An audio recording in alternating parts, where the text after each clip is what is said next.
আমরা সবাই ভোট দিতে চাই, কেউ ভোটাধিকার থেকে কেউ কোনোভাবেই বঞ্চিত যেন না হই। দে দে সিল মেরে দে, তোরা দেরি করিস না, দে দে সিল মেরে দে, তোরা দেরি করিস না, ধানের শীষে ছাড়া তোরা সিল মারিস না। আমি বিগত দিনেও মানে সেই স্বৈরাচার সরকারের শাসনামলে অনেক আন্দোলনের অনেক গান করেছি, সেটা হয়তো অনেকেই জানেন।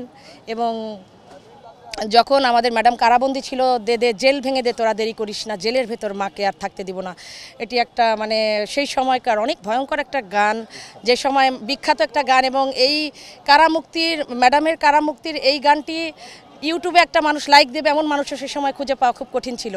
আসলে আনন্দের মুহূর্ত আমি বলবো যে এখনও পুরোপুরি আমাদের আসেনি, আমরা এখনও বলতে পারি এক একটা ছোটোখাটো আন্দোলন সংগ্রাম কিন্তু এখনও চলছে। তো আমরা চাচ্ছি যে আমরা ভোট নিয়ে কোনো প্রকার মানে ষড়যন্ত্র আমরা এটা কখনোই চাইবো না। আমরা যারা বাংলাদেশ জাতীয়তাবাদী দলে বিশ্বাসী, আমরা কখনোই চাইবো না ভোট নিয়ে আর কোনো ষড়যন্ত্র হোক। আমরা সবাই ভোট দিতে চাই, কেউ ভোটাধিকার থেকে কেউ কোনোভাবেই বঞ্চিত যেন না হই, আমরা এটা চাই।